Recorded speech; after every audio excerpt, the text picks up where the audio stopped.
A taste of summer this weekend will give way to the potential for severe thunderstorms in the Great Lakes region on Tuesday. The time is 1:07 p.m. and it is May 18th. Welcome to another update from Great Lakes Weather. Hope everybody is doing well today. We are going to dive right into it, talking about the temperature trends that we will likely see over the next couple of weeks, followed by that severe weather potential. In fact, a couple days of severe weather potential, some lower end severe weather potential for the Upper Peninsula in Wisconsin today, and then we're going to start to see that potential increase for severe weather on Tuesday, particularly across southern Wisconsin and northwestern Illinois. So let's get started. This is from the Climate Prediction Center. This is their projection for where our temperatures will likely reside over the next 6 to 10 days. So that's between May 23rd and 27th, the Memorial Day weekend coming into play right there. And you see that temperatures for much of the Great Lakes region is going to reside around the near normal range, according to what the Climate Prediction Center is projecting. And that does follow suit with the forecast. It looks like after Wednesday of next week, we'll start to see temperatures drop down into the 70s once again. But we have a little bit of heat to deal with before we get to that. All right, we're starting with the potential for some warmer temperatures. What you're looking at on this model here is the wind chill heat index graphic. Okay, so this is showing what the temperature is going to feel like. It's not really showing the true air temperature, but with the humidity, what it actually is going to feel like. We'll break it down a little bit more as we get into it. So this is actually around this time frame, Saturday at 1 p.m. Okay, so you can see temperatures in the upper 70s getting into the low 80s in some spots. In fact, the temperature is 4 degrees warmer than what the GFS model is projecting here on my location. And again, it's the dew points at this current moment. If you get a quick sounding out in portions of Illinois, that's pretty dry at the surface. Okay, the dew points are pretty dry at the surface, so it's not really an uncomfortable heat, I guess you could say. I mean, it is slightly muggy, but your dew points in the upper 50s are really give you a bit more comfortable feel to that warmer temperatures. And I will say, though today will be dry, I do see the dew point gradually rising as we get into later on in the weekend, particularly on Sunday, into Tuesday particularly as well. You start to see this ridge build in of warmer temperatures. You can start to see that the feels like readings across Kansas and areas out in the plains are getting down into the up into the 90s in some places. You get a sounding of towards the Indianapolis area for Sunday afternoon. You can still see the air does show a relatively drier feel, but the temperatures are still in the mid 80s. So temperatures are beginning to rise a little bit with that as well. And what you're going to see as we get into Tuesday is much more muggy conditions starting to approach. We're going to start to see a push of moisture make its way up into the Great Lakes region on Tuesday ahead of a cold front. And that cold front is our next potential for seeing, I guess you could say, a more robust severe weather threat. I will say there is a severe weather threat for today that we're going to look at in just a minute. But right now, let's get a sounding off on Tuesday with regards to the temperatures across eastern Illinois. You see that our dew points rise relatively much more significantly. Okay, your dew points are in the upper 60s with your temperatures in the mid 80s, possibly even getting into the upper 80s in some places. And you actually start to see some sounding analogs and some increased CAPE. There is the potential that there will be some severe weather. Right now, that severe weather threat with these models does kind of look like a more mesocyclonic system mode rather than a supercell structure mode. Not to say that there will not be supercell potential with this setup, but latest models do kind of hint at more of a fact this is going to be a linear setup, which means with a linear setup, the development of an MCS or a mesocyclonic system, usually when those storms cluster together and band, the tornado threat goes a little more down, and the damaging wind and hail threat is more increased with that type of setup. Again, that's probably going to change. This is just a model output with several days in advance, but that's something that is being shown with regards to the latest models at the current moment. But let's take a look at the severe weather threat for today, shall we? Okay, it's about to unfold across portions of Wisconsin and the Upper Peninsula. It is a slight risk for severe thunderstorms. There is a small tornado potential across portions of northern Wisconsin and northern or in western Upper Peninsula, not northern. That is the Upper Peninsula is northern. So what am I saying? But you do have the 15% damaging wind risk and a 15% hail risk also present in that as well. So again, there is going to be a low pressure system that's going to be kind of lifting off to the north of that area. Surface cold front that's making its way into portions of western Wisconsin, and that is likely what is going to bring that severe weather to this region, or that potential. Okay, it's a slight risk. Again, slight risk means that there is a slight risk that there could be a very common occurrence of severe weather.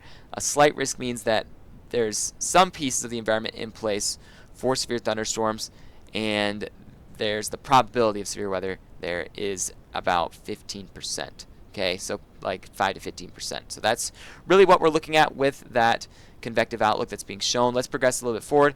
Severe threat shifts back further west into Kansas on Sunday. You see there's an enhanced risk of severe thunderstorms, and the damaging wind threat and hail threat seem to be more significant, with a slight chance for a tornado out in Kansas. And then it shifts back into Wisconsin and Illinois again for Monday. Okay, and this is actually going to be associated with the system that we'll be dealing with on Tuesday. This is the one that's really sparking a little bit more concern across portions of western Illinois, southwest Wisconsin. A 30% region for severe weather has been put out in the day 4 level, which again usually indicates that there's good potential for some severe weather in this region on Tuesday. You may notice that it does extend into portions of Indiana and Michigan as well. Though the severe weather threat will possibly extend out into that area, it's going to be, the timing's not going to be as appropriate to allow for more robust severe weather development. That MCS is making its way through, may draw off some instability, but at the same time, there are going to be some dynamics that could possibly not be in place for this. Based on the latest models, it does appear that it's really going to be more of a damaging wind hail threat, and the threat is not too large at the current moment. So that's just something to wait out for. Again, the temperature is going to be a lot warmer than normal. Going to have temperatures in the mid-80s during the day. Going to have some instability build up, and then the temperatures are probably not going to drop below 70 degrees until the passage of that cold front makes its way through. So that's kind of the question: is how are the dynamics going to set up? What's the timing of this? And then how is that necessarily going to unfold across the Great Lakes region? Right now, it looks like western Illinois and southern Indiana is the main spot for severe potential. We'll look at the models for that in just a second. I want to compare this to the CSU MLP. Okay, your Storm Prediction Center graphic is on the right, and the CSU MLP is on the left. So let's explain what this is. Okay, on the left right here, you can see that the colors are a bit more, I guess, it's a bit more colorful than this side. Okay, I would say be careful about being concerned about the CSU MLP when compared to the SBC. Okay, what the CSU MLP model is it depicts, based on the latest model outputs, the potential for severe weather. It kind of puts a conglomeration of some of the model data together, and then through a series of algorithms produces an outlook comparing to the severe probability forecast for the SPC. So again, you do see that purple and then that hatched region. The hatched region indicates the potential for significant severe weather, and you can see that it does extend across portions of Illinois and southern Wisconsin, and then there's a shade of red that extends into northwest Indiana and southwestern Michigan as well for later on in the evening.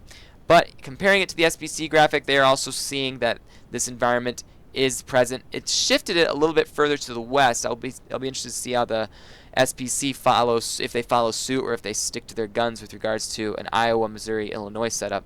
But it does appear the CSU MLP kind of shifted it a little bit further to the east with their setup. So that's just something to watch out for. Again, CSU MLP is based on a set of algorithms. On the right side, you have more along the lines of meteorologists evaluating the conditions that they're seeing in the models and releasing this. They release this early in the morning.